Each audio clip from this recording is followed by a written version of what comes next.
For those who do not know who you are, can you tell us who you are and what it is that you do? So I'm Laura Arnold.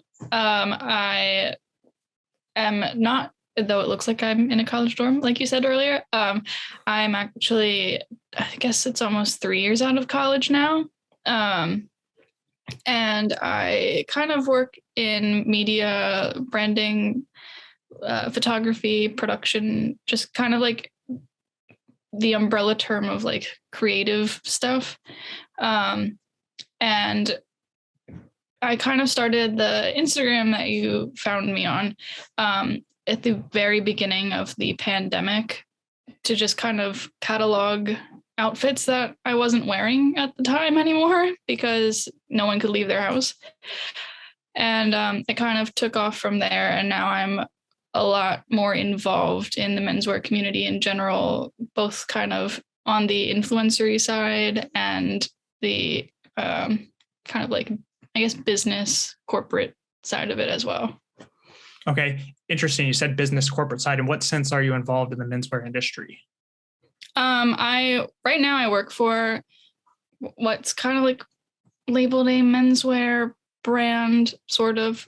But also I'm pretty good friends with the Ivy Style Facebook group, kind of manager lead, John Burton, and have been bouncing back a few ideas of kind of coming on and helping with that in terms of like doing creative stuff. And that's not exactly corporate or business, but I, through him, have kind of connected with more people in the Ivy corporate realm, as right now just kind of like on a friend-to-friend colleague basis, but hopefully in the next coming year that will kind of develop into something more than just a cordial interaction. Yeah. So I definitely want to spend some time talking about your sense of what Ivy Style is and how you got interested in particular in Ivy Style. But before we do that, I want to spend a little bit of time discussing your Instagram handle. So your Instagram handle is, tell me if I'm pronouncing it correctly, Reaper and Sower. Is that correct? Yeah. I think the Instagram handle itself is Reaper Sower, but the blog is Reaper and Sower. Yeah. So when I read that initially, I saw Reaper and Sower, and I just fixated on the Reaper part. And I was like, man, that's a pretty dark Instagram handle. But then I forgot the Sower part. And I was like, oh, that sounds a little bit more harvesty. So how did you come up with your unique Instagram handle? So to be honest, it's, there are a few, it's not like a big secret, but my kind of end goal in life would kind of be to have my own menswear brand. And have, I guess, not necessarily just like menswear, kind of breaking the norm of the menswear style of being labeled as just for men. But that originally I thought of that when I was a junior in college, and the name that I wanted and still want for it is Reaper and Company. And to be quite honest, there's not really any like intelligent thought behind that name. I just really love like all things fall, like Halloween and things like that. And I was like, that's a cool image. It would be kind of nice to turn it into something that's not just kind of like dark and depressing. And then through that, then I started the Instagram, and I was kind of like, well, I don't want to necessarily name it Reaper and Company. I kind of want to have it be in the same family as that. And so I thought Reaper and Sower was a good, like, bringing in kind of that dark part of it, but also like harvesty, creating new things. Yeah, I will say it's a really unique, and I think it's a really cool name. I could easily see that being on a, label in the back of a tweed jacket, because I know you're a lover of tweed, so it has to be tweed.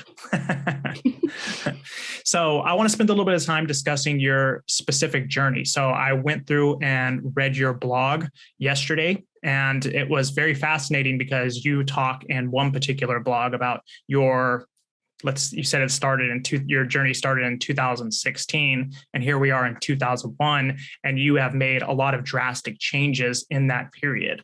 So I'd like to get a sense of your unique journey in menswear, if we're going to use that word, and how, get a sense of how it is that you first became interested in menswear. So you could tell us a little bit about your journey. Yeah. So I kind of grew up. This also, I guess, kind of ties into later getting into Ivy, but I grew up like in the suburbs of Philadelphia, not on the main line, which is like very like the people you would think of being in that Ivy style genre. But I grew up kind of on the opposite side, and where I went to school, it wasn't like a prep school really, but it was private Catholic and kind of had the same vibe and there was a lot of country club people and things like that. And so the kind of first styles that I was ever exposed to on a daily basis, I guess, were like preppy, mixed with kind of like what was trending at that point, like a lot of like Ugg boots and like North Face fleece jackets and things like that. There was a lot of Lily Pulitzer and Vineyard Vines. But I also wore a uniform in school all through grade school into high school. So I never really got to develop a personal style that much until I got to college. And that was in 2016, which I think on the blog is where I kind of like pinpoint where my style started developing. And that was kind of the first time that I was like, I had any thought given to what I was wearing around people. And I really didn't know much about like different styles. I kind of just knew a handful of brands at that point, like Madewell and J. Crew, and things like that. And so I was kind of like, okay, well, like this is like what the cookie cutter image of like a Madewell model looks like to me. So I'm just gonna kind of go for that. But I kind of started, I guess, getting into streetwear because I was going to school in New York, and that was kind of like the height of all of like the hype beast stuff coming out, like with a lot of Supreme and Palace and things. So I was kind of like, okay, well, like a lot of people seem to identify with this genre of clothes. I'll just do that and hope for the best. And so I kind of got a few like hoodies and things like that from those brands, and was just kind of wearing the clothes, but never felt like they kind of felt like they were wearing me at points. And so I never really strongly felt like myself in them. And then the group of friends that I had at that time were very into like minimalist style, very like color block, but like Madewell color block and stuff. And so that's kind of when I started to, I guess, be more experienced and kind of like exist around like traditional cut things like overcoats, like a camel hair overcoat, like button down shirts, things like that, and like wider leg trousers. And so I was like, oh, like I kind of enjoy this more than I did the streetwear stuff, and kind of messed around with that style for a little while, but still very feminine. And then junior year was kind of when I was like, oh, like for better or for worse, Peaky Blinders came out.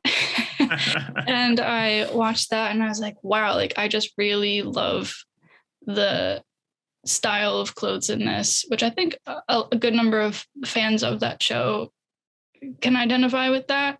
Myself included. Yeah. Yeah. And at the time I had like no idea of any kind of like historical inaccuracies or anything. I was just kind of like, oh, tweed looks cool. And then I studied abroad in London that spring, and I kind of like made it my personal mission to like buy an article of clothing in every country that I visited. And in England, it was specifically tweed stuff. And I remember going to Walker Slater at one point in between classes and being like, okay, I have 15 minutes. Like I'm getting a pair of tweed trousers and I got them, and then they were like, do you want us to tailor, like shorten them or hem them or anything? And I had never experienced that kind of service, buying clothes. And so I was like, oh yeah, like I guess so. And then they took them for about a week, and I just remember in between classes, then the following week, like running and getting my trousers and then running back to class. And it was such a great experience to me, and like was the first time that I was around people that really appreciated clothes in that way, that I was kind of like, oh, I really love this. And that kind of snowballed into me just discovering more and more about, I guess, traditional menswear. And then, yeah, after that, I remember being really interested in, or picking up an interest in vintage menswear. And I went to Shoreditch, I think is the neighborhood in London that has a huge vintage shop kind of street, and went into a few of the ones there and found a lot of like militaria things. And that was kind of like what kicked it off, my interest in vintage. And then since then, I am absolutely a shopaholic. And Guilty. so I've just kind of acquired things. And the more that I've acquired, the more I've learned about different things, and especially like certain details that fall into certain eras, kind of like little intricacies that I would have never known before that I now know to look for, and kind of like how to date things a little bit better. I really wanted to get into reading more about vintage and just menswear in general. But I remember going to my friend David, who runs Briar Vintage in Philadelphia, and being like, do you have anything that you recommend, like resources? And he was the one that actually, he was kind of like, well, the best learning that you're going to get is just having things in hand. And he was like, but like, if you really want to learn about it online or something, I recommend like X, Y, and Z Facebook group, and Ivy Style was one of those. And so from there, I joined, and just remember kind of being very apprehensive about it, kind of being like, I'm a young like gay woman entering into what I at that point had interpreted as like a very like old waspy, stuffy, yeah, like men's club. And I kind of lurked there for a while and didn't know how I felt about it, but saw enough posts where I was like, okay, so these are like kind of the basic set rules to this. I'm just gonna find anything I have that falls within that and then post and see what happens. Which I did, and I got a lot of really good feedback from that, which I was really taken aback by. But then after that, I was kind of like, okay, well, this went well. I'll do that again. And ended up making a few friends like John in that Facebook group that introduced me like into the world beyond just that Facebook group. And so now I have a pretty decent collection of what I would consider like traditionally Ivy pieces. And I will say that with that style, I think it's like the only style really that I've found where everything can intermix, like very much like a capsule wardrobe, which is what it was intended to be. So that's kind of where I am now. Lately, I've kind of been dabbling in like 50s hunting wear, like a lot of Woolrich and stuff, but kind of mixing that with the Ivy stuff. Like obviously, like you wouldn't go hunting in penny loafers, but I've been kind of seeing how those two can go together. Yeah, so you said a couple interesting things there that I want to take a little bit of time to try to go a little bit deeper on. So it's very interesting to me because your trajectory is extremely unique, going from that going from a school where you have to wear a uniform, where more or less what you wear is decided by the school that you're going to an involvement with streetwear, to classic menswear. It's just a very interesting kind of arc. But talk a little bit more about that. Like, do you feel like in part your passion or fascination for style comes from being, what's the correct word, from being in an environment where you had to conform as far as clothing goes for so long? I think so. I think that that's definitely part of it. And that I'm still, I guess, relatively new in experiencing different styles and how they can kind of intermix that I didn't get to do for the first half of my life. So I think that definitely has some influence, that, and just that when I'm just fascinated with something, I just go very hardcore into it. You got a little bit of a obsessiveness about you. I'm very similar in that way. In fact, when I first started getting involved in menswear, I probably purchased a lot more sport coats than I ever should have. Looking back on it, it's like, I don't know if I needed 25 sport coats, but I have 25 sport coats. So, but I've kind of noticed that in life, generally speaking. Like, often people who get very passionate about a particular thing often didn't have that thing or the ability to do that thing when they were younger. Like, you'll notice, like, I'm really interested in mixed martial arts and like Muay Thai, but you'll notice that sometimes there are fighters who are really passionate about fighting because they were bullied when they were younger. So it's almost like the thing that they lacked when they were young, they became passionate about and developed later. Seems like there's a similar kind of like dynamic going on here. Yeah, definitely. So I want to spend a little bit of time talking about your experience in London. So you said that when you were in London, this was kind of your first experience with classic menswear, or your first purchase of a piece of classic menswear. So what do you make of how should I put it, the dressing situation in London? Because when I was reading your blog, it sounded to me, and maybe I read it incorrectly, but it almost sounded to me like the environment of London made you feel more comfortable with dressing up in classic menswear. Is that correct? Yeah, definitely. I feel like even with not with traditional and classic menswear, but generally the sense that I personally got when I was there, and this is me coming from like New York City where people wear anything, was as that, far as dress goes, you mean they dress in anything? Yeah. Okay. Yeah. But there seemed to be kind of like a level of not understanding, but where you could kind of wear tweed and heavy wools and more trad stuff there, and it seemed just completely normal, or that there were more people interested in that there, especially because a lot of it originates in the UK, like country style and things like that. So it seemed not more acceptable, but there was more of it there. Yeah.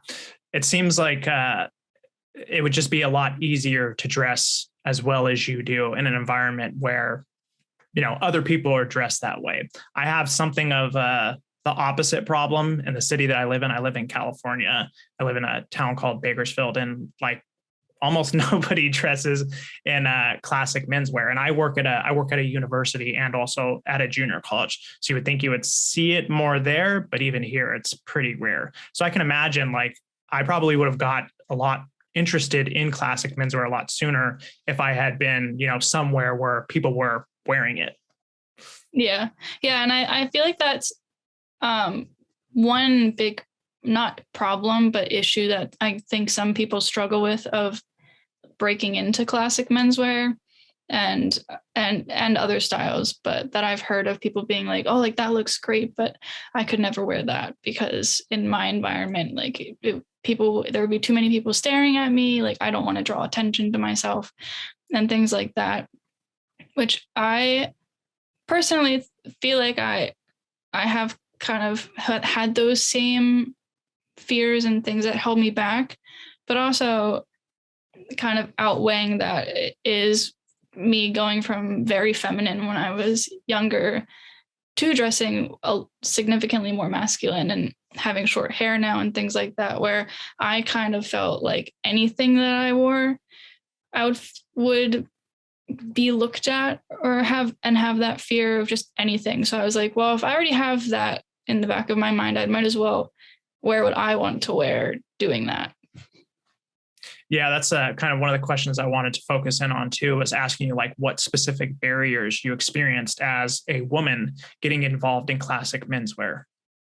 I would say, honestly, one of the, if not the major barriers is fit and like buying things off the rack and having an abundance of resources and stores that you can go to. Like I love J Press, for example. No suit fits me or will ever fit me. Just because I'm so small. Like, and I'm not like so small. I'm 5'4", like I'm not like petite build, but I am just smaller than what the average small man is. So there's a significant barrier in what's available. And that's also why I shop vintage a lot, because you either find like some guy in the 30s who got a bespoke suit made and he just so happened to be my size, or even just back then things were made in smaller sizes, or I end up going to I had a conversation with Robert Sciero of J Press about this, where I was saying a lot of people's kind of feedback in the beginning when I was in Ivy Style was like, well, why don't you shop in like the boys section? You'll get like things for so much cheaper. Like that's such a plus, but which is true, but you do lose a significant amount of quality and detail doing that you would get in the like an adult section. Yeah. And so it's always seems to be either compromising quality. Actually, most of the time it is compromising quality. And there was even just a conversation that I was watching from afar happening about Ludlow suits, and people kind of being in menswear being like, oh, they're not that great, like the quality's not there, the cut of them's not there, and things like that, which I do agree with to an extent, but I also see it from the sense that the Ludlow suit is actually one of the very few that I found that are made in a 34, which is kind of around where I am. And so if you're someone like me looking to get into classic menswear and you can't spend like $400 on a like custom jacket somewhere, that's kind of one of your only options unless you go to like H&M or something. So I think that there's a lot to be said for finding really niche like brands or people willing to make or sell you small enough clothing that I've struggled with. And I've had a lot of people contact me asking about that same issue. Are these other women contacting you? Other women, also a lot of trans men who have a really difficult time finding things that fit them, other non-men. And I feel like I kind of welcome a lot of those people because I am one of those people, and there aren't a ton of non-men in classic menswear.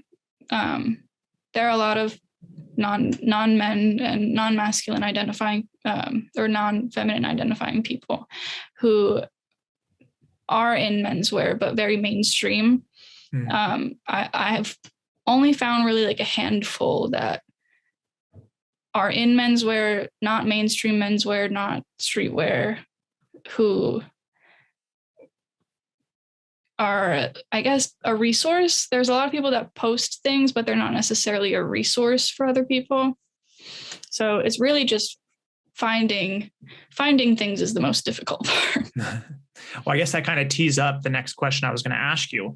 In addition to having issues with finding a proper fit for you, what are some other barriers you've experienced in getting involved in classic menswear? I have to assume that you've had to deal with quite a few stereotypes.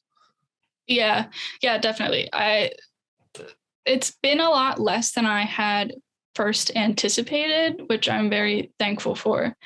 But definitely, even in the Ivy Style group, that was kind of the first time that I ever got, a lot of them were welcoming, but it was also the first time I ever got any kind of like negative feedback or pushback from people who are kind of like, you don't belong here, not necessarily in like the Ivy Style group, just generally in menswear.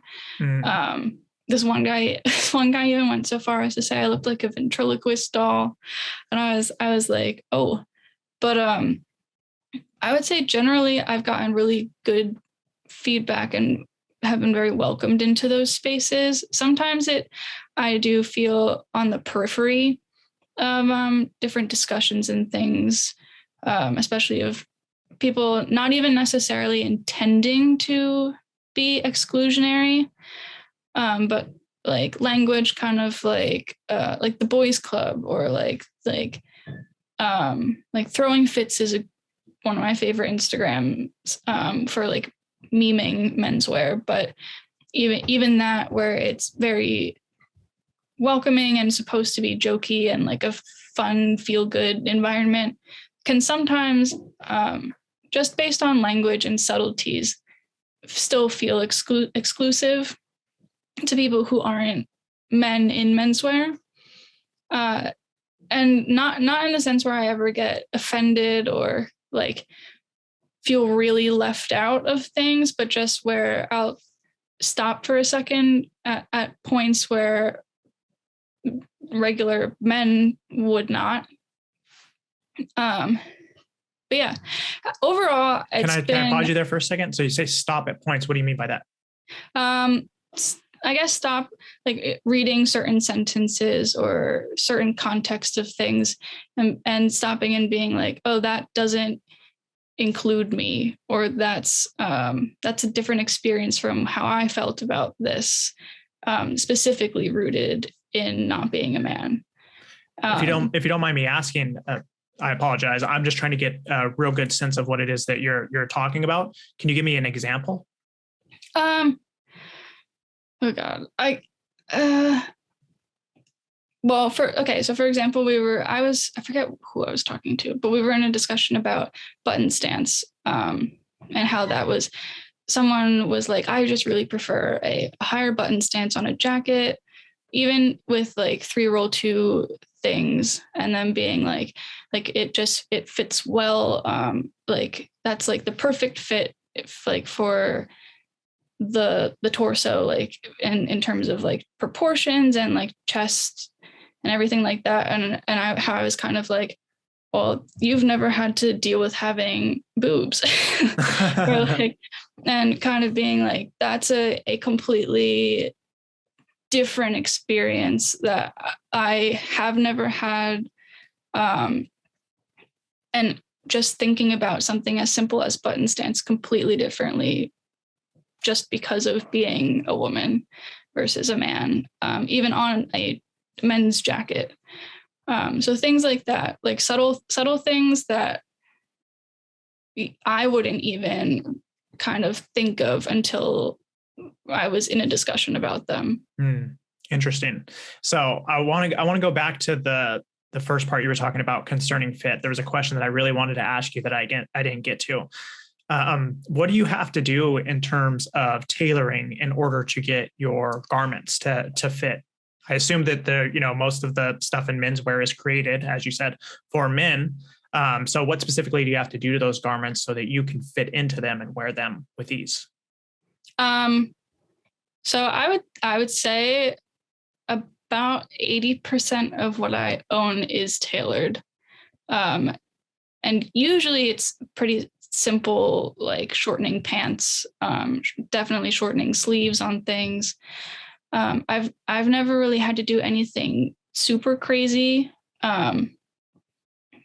But that's also because I have like a 30-inch waist, which is a pretty standard fit for men.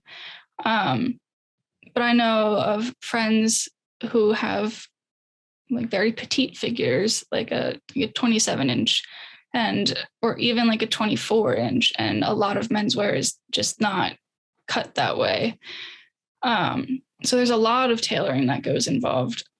I would say there's only maybe 2 or 3 brands that I can think of that I can just buy and it fits great, not having to do anything with it. What are those brands, if you don't mind me asking? The main one is Olive Clothing, and they are also based in the UK, in Cheltenham. And they are like perfect for my body type. And then surprisingly, J. Crew actually does do well. I wouldn't put that as like the epitome of quality, but they're generally pretty good with me not having to tailor that much. And then other like Thomas Farthing, also very good. In the very beginning, they had just standard men's sizes, but I think that within the past year, they dropped down to, at least in jackets, doing a 32, and which is even smaller than I usually am. So that's great in my opinion. So those 3 I always am pretty safe with. But, yeah. What about as far as jackets go? So when you purchase a jacket, do you ever have to remove any of the construction in the jacket, or do you just leave it as is? I typically just leave it as is. There was definitely one. There might have been 2 jackets that I got that not off the rack, just vintage jackets, where I did have to remove padding in the shoulders, just because a lot of times I end up looking like a football player. But I would say generally anything like that, I don't even really mess around with the waist or chest on jackets that much either, just out of fear of ruining the proportions. I guess the only other kind of like major alteration that I sometimes do is that I have the overall length of the jacket shortened by about 1 inch or half an inch, depending on where the pockets fall. Because that's, I would say the 2 hardest measurements to get right are the shoulders and the body length. So yeah.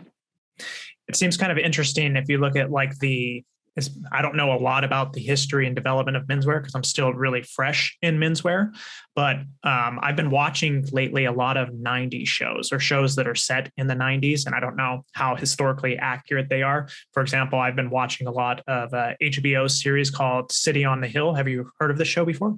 Oh yeah, I have heard of it. Have you watched it? No, but I want to. It's fantastic. I highly recommend it. But the reason I'm bringing it up is because it seemed like in the 90s, it was a lot more common for women to wear tailoring. Now, I understand it wasn't classically menswear, so to speak, but they wore tailoring.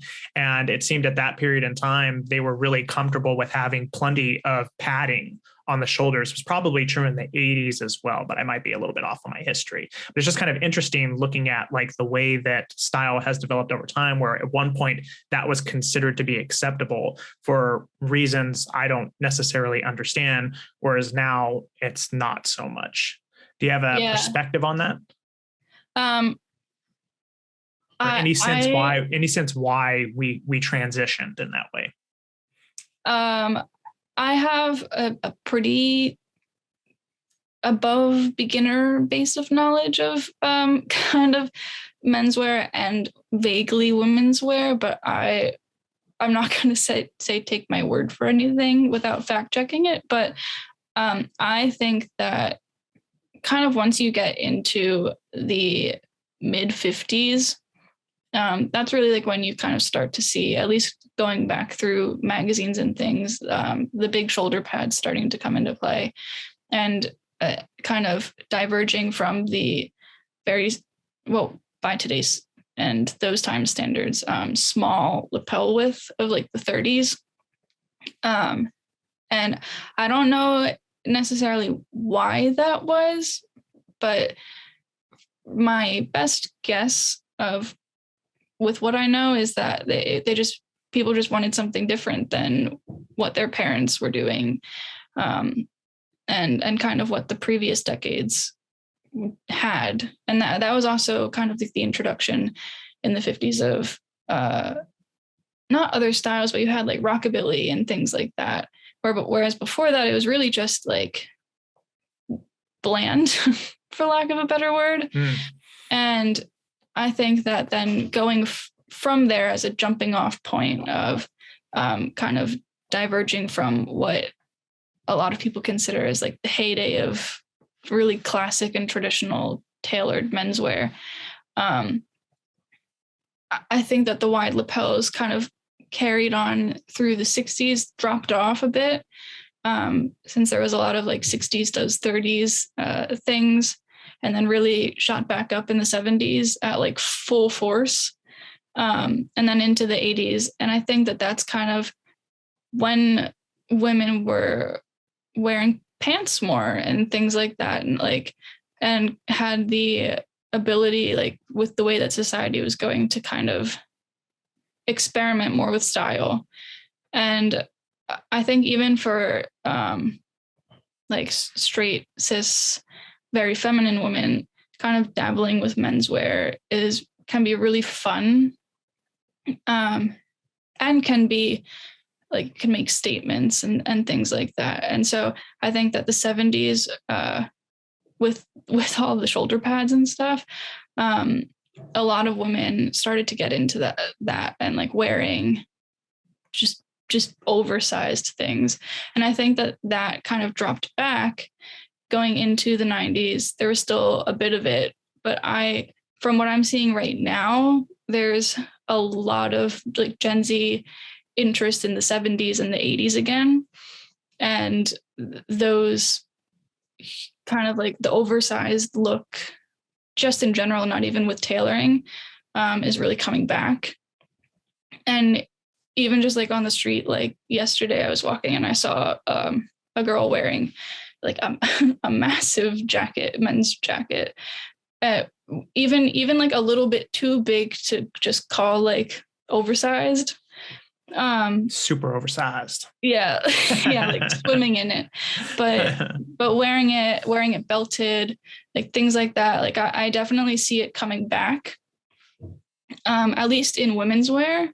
And I think it's interesting how decades get recycled and changed, kind of with like how I was saying before, like how there was a resurgence of the 30s and the 60s, and then like even in the 70s and stuff, people were like the wide oversized look got so popular that then it was really kind of like breaking the norm to revert back to like the smaller lapels and things like that.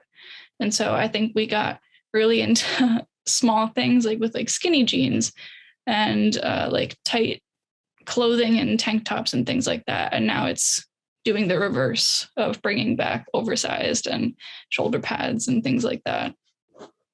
Yeah, I've certainly noticed there seems to be a resurgence of like the 80s and like 90s. I noticed here in Bakersfield where I live, there's a lot of men who are wearing stonewashed jeans and they have mullets. I actually love that look. I can never pull it off, I don't think, but I actually love it. I think it looks really cool. And I've also noticed with women,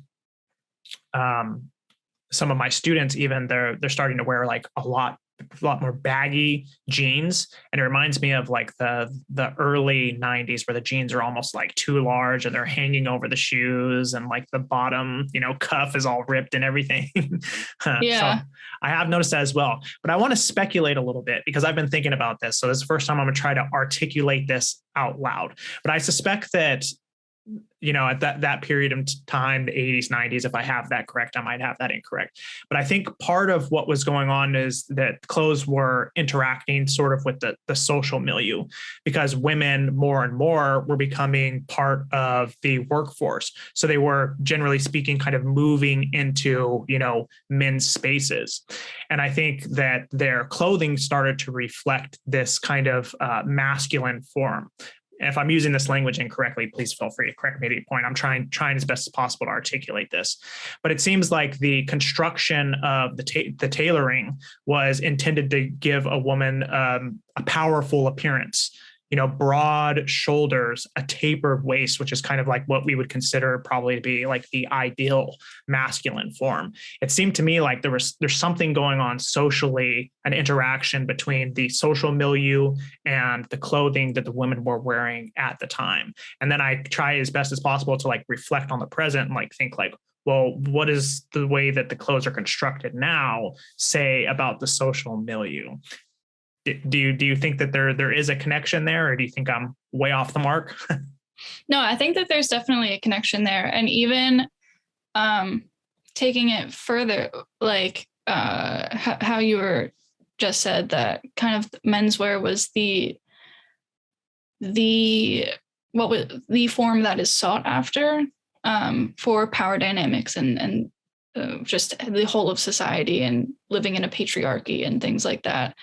And I've even noticed that recently, kind of, I guess, beginning in like 2010, when androgyny started to become a thing in unisex clothing, kind of tying into having the male form as what you should be seeking, where a lot of like H&M specifically had a whole like this is a unisex line. This is like what we're calling like for men and women and everybody in between and stuff like that. But if you really just step back and look at it, it's really just all menswear, and they just shrunk it down a little bit. Like it's all like it's either menswear or it's just very baggy clothing, like very loose t-shirts, like more menswear tailored suits, like pantsuits, and things like that. Like you typically don't look at androgyny and unisex lines and expect to see things like a skirt. And I think that says a lot about where our culture in society is with gender and how people are expected to present gender and things like that, where it's kind of pushing those people that are trying to break the norms, still pushing them towards kind of like patriarchy is good. Like menswear is the standard that we're still putting on the top of the pedestal above other styles. So that to me, I think says even more than like pushing women's wear into a menswear form. So I'm trying to understand the distinction between the categories. So are you saying that like women's wear is more and more becoming more traditionally masculine wear? Do I understand this correctly? I'm trying to understand. Kind of. I would say that having breaking it down into kind of three categories of menswear, women's wear, androgyny, unisex things. If you're looking at specifically that middle category, it's still very much shifted towards menswear than it is women's wear, when really it's supposed to kind of be that median point of the two. And you're suggesting that has to do with the social milieu. And yeah. Okay, interesting. Do you think it might have something to do with that's what sells? Oh, I think that is it too. I think that though that's kind of a byproduct of society, like of being sold that menswear is superior, I guess, that a lot of people are like, have just come to believe that, or be like, oh, I identify as non-binary. That means that I'm like a woman. Well, I mean, non-binary people aren't women, but say you were assigned female at birth, and then you come out as non-binary, that the world kind of wants to feed you like masculinity then, and be like, oh, you're not a woman, so you go over here with the men, instead of kind of looking at it as like a skirt isn't inherently a piece of woman's clothing. It's just a skirt. Like there shouldn't be kind of like any gender assigned to clothing, which is what a lot of people try to get at with unisex and androgyny, but it still ends up being traditionally men's cuts. Okay, that brings up an interesting point, which I want to kind of like try to address philosophically. I don't know that I'm going to be able to do it, but I think that you'll at least set me on the path if I say something incorrect. But it seems like a difficult issue with clothing if we're going to try to make clothing, what's the correct word, accessible to everyone, because the way that clothing ideally works is that it's supposed to be structured for a particular kind of body type. And if we're talking in general about like men's body type, it has a general type. Whereas with women, it has a general type. Of course, we know that there's variations within the general type, of course. But how are we supposed to, it's almost like you're almost thinking that we should have menswear without the men in the menswear. But yeah. how do we do that? How would we like solve that issue? How do we make it so that the tailoring fits everyone? Because if we do that, then you're going to have an issue where like the tailoring doesn't fit men as well as it should. Or do you think there just should be options? Like, what do you think the solution is to this? I don't know. I've had this conversation a lot. And where everything that I now said a few minutes ago, are things that I've kind of been like, okay, like that's a concrete thought, even though I might have completely not articulated that well, but then it does become a thing where it's like, okay, well, what's the solution to that? Like, if that is really true, it's reaper and sower. Yeah. and I personally don't have any kind of concrete thought of what a solution would be. I've kind of bounced back and forth between ideas. I feel like at the moment I'm kind of sticking with that. Brands kind of pick a style of clothing that they want to go for, or like a genre, and have their size ranges just be increased in both directions. But that's also though like not necessarily just you can't really just broaden sizes and be like, we're gender inclusive, because there is a lot that goes into it with cuts and things, but you also can't please everybody, and you can't fit everybody's body type with just one piece of clothing. So where I'm at right now, which isn't a whole solution, but I'm very for broadening size ranges and having that kind of be a first step in the right direction.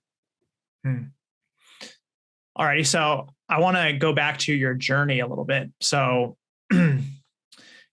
just to put the arc here again, you initially were in a uniform in school, you became interested in streetwear, you got interested in classic menswear, and then you kind of took the track of Ivy style. Maybe that's not speaking precisely enough, because I don't think that your style is just Ivy style, but it seems to me like Ivy style has had a large influence on you.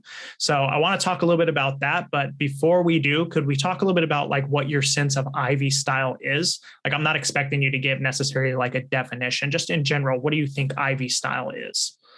I mean, if I were to kind of look at it from a historical standpoint, it would be like, the kind of textbook definition of Ivy League students in the 50s and 60s and what they wore. But that's also, in my personal opinion, not the most accurate thing.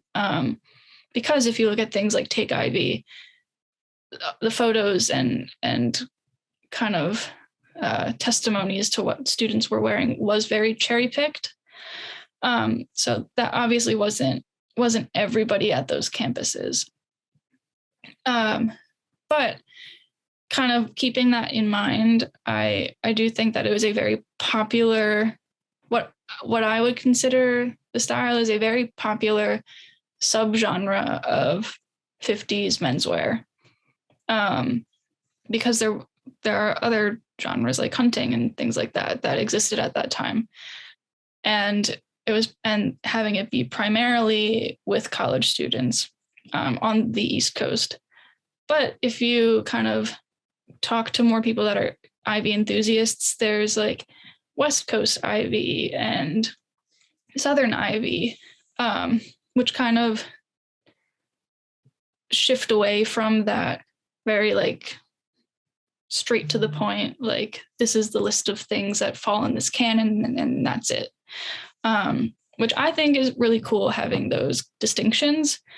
But I don't consider myself a purist Ivy person, but I also do think that having those kind of rules in place of what the capsule wardrobe includes traditionally is still a good kind of like guiding point and sets good goalposts, because if you just break that down entirely, then you can lose the style.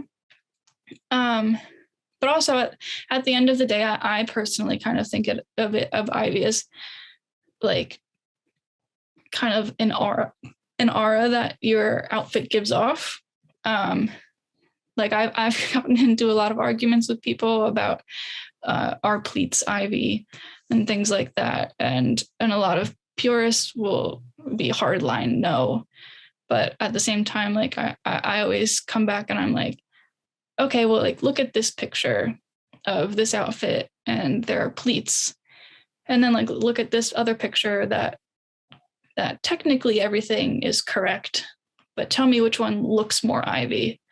And then they'll say the one with the pleats, and I'll be like, yeah. So it's really like what kind of vibe your clothing gives off, I guess, and not always the particulars textbook definition. So when you say aura, like what do you think that I have a general sense of what it is that you're talking about. It feels Ivy, but what is that feeling precisely? Do you think we could be a little bit more, precise about that? Yeah, I'm really bad at describing or putting words to feelings, but I guess like kind of the closest that I get are like or what I get the aura from are like earth tones. It doesn't even like could be pleats, but just like earth tones that feel collegiate, like maroons, navy blues, and all kind of intertwined. And there's definitely not a country feel to Ivy, but similar vibes to like the UK country style of clothing with tweeds and things like that. It just feels very old school, but yet fresh and new also. I think you're doing a tremendous job of describing that, because I would say that that's my sense of the aura. One of the things I've been dabbling a little bit in Ivy style, and that's one of the things that really attracts me to it. There's, on the one hand, a sense of tradition, but there's also a sense of playfulness, which is fascinating to me. Yeah, exactly. And I think that playfulness really shines through the most when you just get the sense from an outfit that it's low effort. Like that you're not thinking about it too much, even if you are, just that it appears that you're not. And I think that also comes with Yeah. I think that that also comes with not just the outfit standing alone, but the confidence of the person wearing it, or even just something as simple as the way someone's standing. Like, I think that it really is kind of a whole body presentation. That's fascinating. But, yeah. But I'm also very silently judgmental, maybe, of the argument that something like looks great just because it checks all the boxes. Like, you could be wearing a bright pink Shetland sweater and, like, I don't even know, khaki pants, and I would be like, without pleats. Yeah, and I personally would be like, I just don't think that looks good. Like, it all technically fits, but there's something off about it. Like, I personally think that there's a lot more to the style than just, okay, I'm checking the box for my khakis and the loafers and socks. Like, so yeah. Yeah, I see what you're talking about. So what do you think drew you to specifically Ivy style? Well, this isn't what drew me to it, but it pulled me in. Was that it really does fit my personal body type well, in my opinion, more so than other styles that I've tried. And because I don't know, I've had conversations before where I've been like, I just look like a waspy white boy out of the 50s. And so I do think that for me personally, it works. But at first, kind of what drew me in were the earth tones, and that it wasn't necessarily preppy and loud with like pastels and things. Like, it can be, but that's not what my mind jumps to when I think of Ivy. I think of it as very muted but elegant. And I think that that's not something that you get with a lot of styles. Like, if I were to kind of prescribe those qualities to anything, it would be Ivy. And then, in my personal opinion, kind of classic British wear. And I think that there's a lot of influence with between those two that some people either don't see or don't understand if they don't have the knowledge base of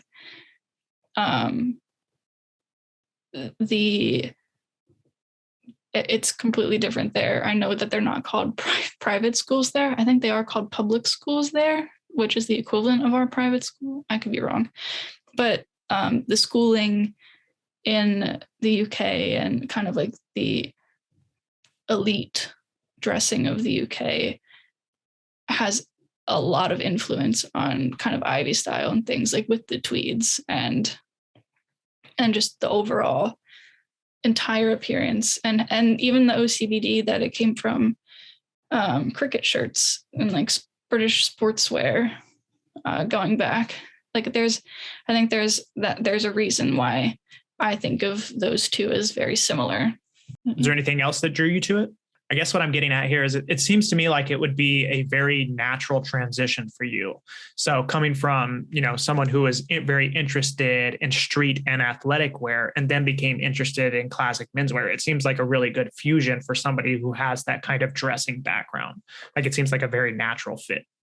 Yeah, definitely. How I was even just saying with the OCBD coming from sportswear, like it's definitely a good middle ground between not modern athleisure, but like kind of like traditional what was athleisure in the 50s. and rugby like shirts. Yeah. And classic, really classic menswear. So I like that in between that and the balance of the two. Yeah. Do you think a lot of people have a barrier to getting involved in Ivy because of that? Like, I noticed for me, like, as I've started to just dabble in it a little bit, like even just wear like a horizontal striped shirt or something, it almost, because I've been trying to dress, I would say I don't know what the correct designation is, but I think of like the English classic style, that like even to start incorporating in pieces of athleisure, it like hurts me to do it. I'm like, oh, I've been dressing this particular way for so long, and to even put on something that is like casual, like under a sport coat, like almost hurts me. Do you think that there's kind of like a barrier for people, from that perspective? I think there can be, maybe not. I might be thinking about it not in the way that you're asking or you're thinking about it, but especially like right now with Gen Z and kind of the tail end of millennials, like everybody kind of thinks of a suit as like that's the most formal thing that you can wear is a suit. And I think that a lot of people right now have a hard time getting past that idea that it is like the epitome of formal wear, and that you actually can dress it down with like a rugby shirt underneath it, or like a Shetland or something like that. And it's kind of like similar thoughts where way back in the day, I'm sure people were horrified of kind of like dressing down that formal wear, like that it's supposed to be almost sacred. Yeah. And it's a similar mindset now, but I think almost flipped, of people being like, well, I want to dress casual, so I don't want to ruin that by adding a sport coat or something like that. Or that people feel like they're overdressed wearing even just like a jacket on top of a sweater or something like that. So I was also reading on your blog, you have a blog that's dedicated to the question, correct me if I'm wrong, are collabs Ivy? Is that the title? I think so. Yeah. Yeah. So you offer up your opinion on this question, but for those viewers who have not read your blog, could you answer that question for us? Give us your sense of what the collabs are. You can see this is kind of starting to be more and more common. Just recently, I think this season or last, Brooke Brothers, they collaborated with Fila, I believe. And you in your article talked specifically about LL Bean and their collaboration with Todd Snyder, and J Press's collaboration with Todd Snyder. So could you talk to us a little bit about that? Yeah. So I think that even outside of traditional menswear, just kind of, I think I could be wrong, but from what I've observed, collabs really became a big thing with streetwear, and like Supreme, like collaborating with other people, and like Palace. I think Palace did a line with Ralph Lauren. I could be wrong. I think that sounds right. And things like that. And I think that we're now seeing the ripple effect of that going into traditional menswear brands. And I think that Todd Snyder really has kind of spearheaded that, because he is in like streetwear and didn't start out as streetwear.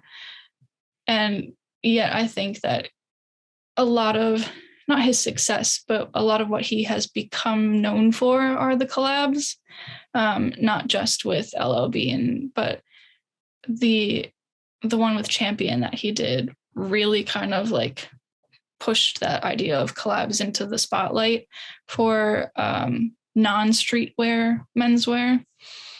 And I think that he's just become like the king of collabs at this point. And I know that he reached out, and this I talk about this in the blog at one point, of a lot of people giving pushback to J Press, being like J Press is just doing this to try to attract a younger base, like kind of insinuating that J Press was the one that pushed for this. When I knew from conversations that I had with people directly working on it, like I knew that it was the complete opposite, that Todd was the one that reached out.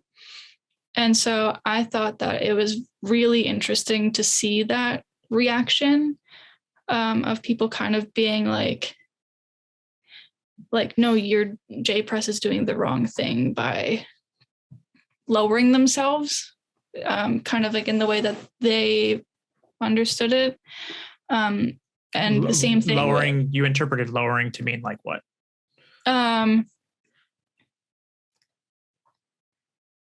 Stepping down from that pedestal of Ivy. I see.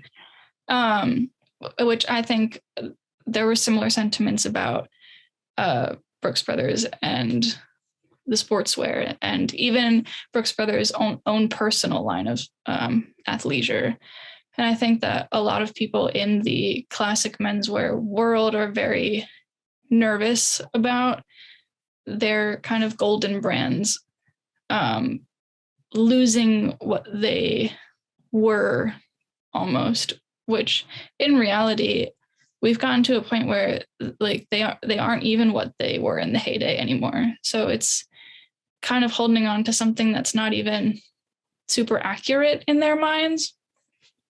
But I personally think that the collabs are great in kind of connecting with a younger audience, and especially of Todd's base being primarily younger people, like I would even say 18. There are a lot of people on my college campus wearing his stuff, like 18 to like 35, 40, and bringing that whole group and introducing them to J Press and like even kind of like more like classic LL Bean, which I don't think a lot of the purist older group appreciates as much, and especially don't make that connection of, okay, maybe this line isn't made for you.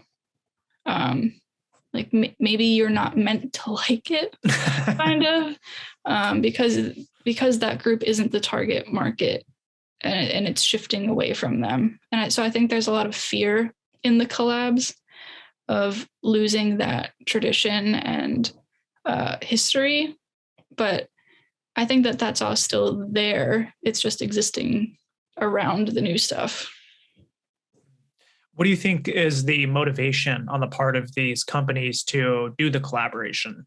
So I understand, as you're saying there, that Todd Snyder's the one that reached out to J Press, but J Press had to accept. Why do you think that they are interested in doing the collaborations? Do you think that it's because they're not attracting a large enough audience to remain sustainable as a business, or that they're just trying to expand? What's your sense? I think that there is definitely, and this is from my viewpoint as an enthusiast, not influenced by anything like behind the scenes or anything like that, just as a spectator. I think that there is, I mean, for better or for worse, that age group that was around during the heyday is now dying off, if not getting older, and the pendulum is shifting to the younger generations. And I think going along with that, like casual wear has become the main thing that young people are interested in. People just aren't buying tweed suits, sack suits, and things like that like they used to. And so I think that if I were in the position of making decisions at J Press or Brooks Brothers or any of those kind of legacy brands, it's a smart move to kind of do the collabs and be like, even if they don't necessarily work out and being super successful monetarily, just showing that they're extending a hand to that younger generation to be like, we're trying here to like work with you guys, and open up what is usually stuffy and considered kind of old school to evolve and take your opinions and likes into account. And I think that that in and of itself, regardless of whether the collabs kind of like work out, is a really good step in the right direction for those brands in sustaining themselves and lasting into the next generations. Who do you think their audience is? I understand you're saying younger, but I'm trying to get a sense of like, what age do you think that they are, speaking to? And the reason that I ask this question is because a lot of the people involved in menswear that I speak to, some of which I've done interviews on this channel, like Stefano Cao, who is an Italian tie maker. And also a couple of weeks ago, I spoke to Charles Yap, who is an enthusiast. But I talked to them and they seem to think that menswear generally is getting younger and younger, that the people that are reaching out to them and asking questions about, in the case of Stefano Cao, the ties, or reaching out to Charles about asking about jackets and shoes, and even the people who are going and visit the shop, like the one that he he didn't technically work for it, but he was a frequenter of the shop, the Decorum.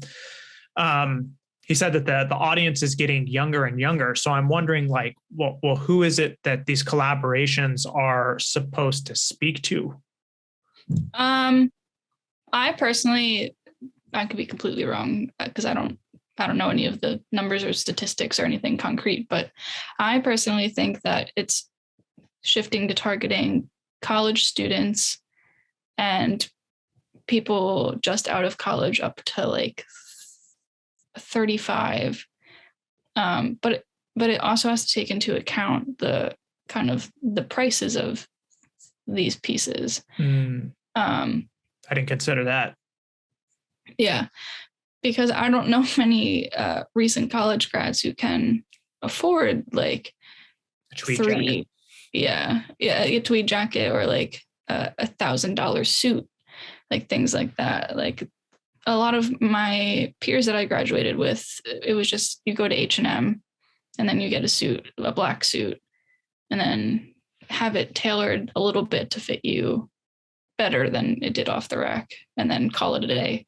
So I think that they're really targeting menswear enthusiasts who are willing to spend that money, but just in that age range, and also in that socioeconomic range of people that can afford that, and can afford almost this hobby that we're all interested in.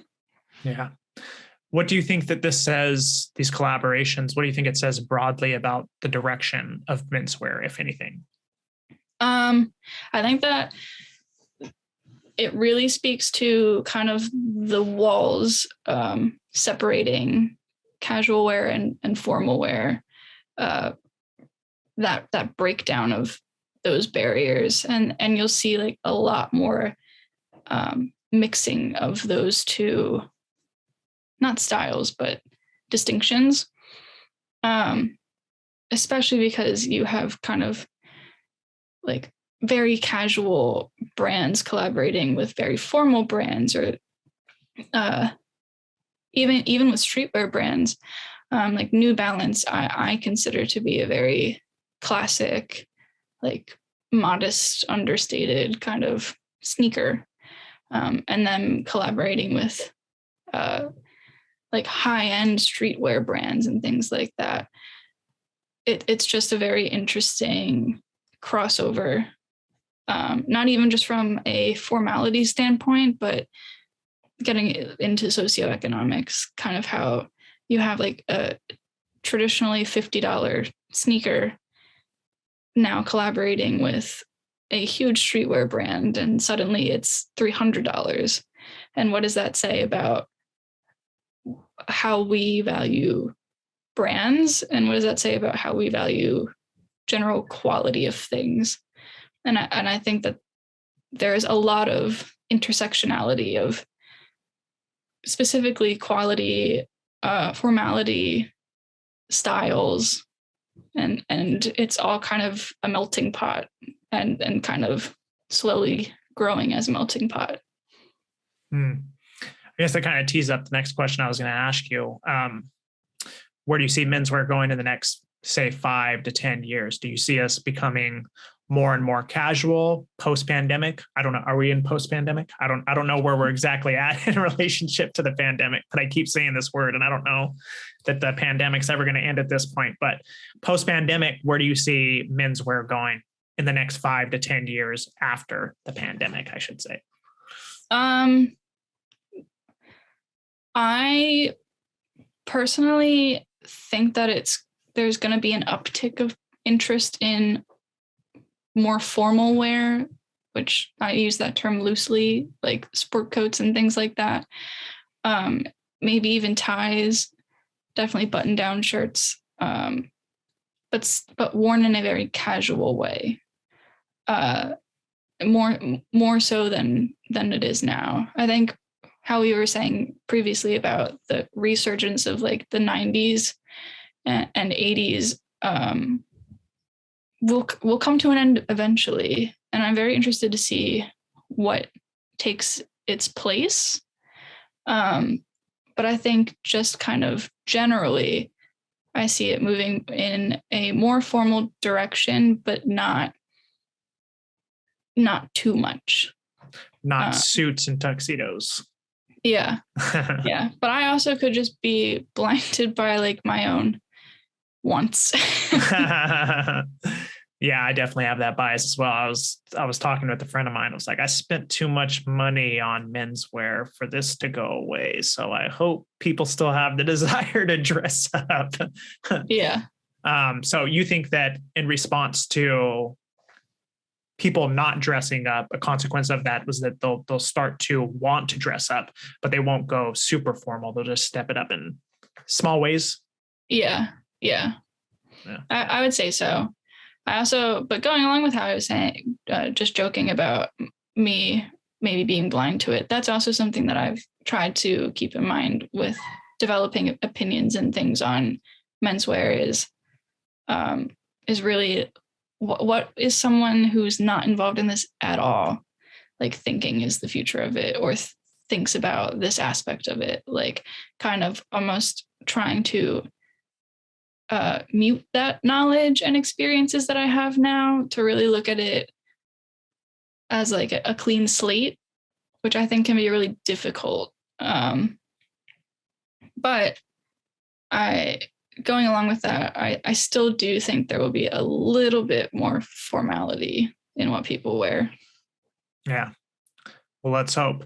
So the last question that I want to ask you is, quite simply, what is your favorite item in your wardrobe? I think it's a tie between my World War II N1 deck jacket and collectively all of my DN jackets. Mostly just because like the deck jacket is just unreal.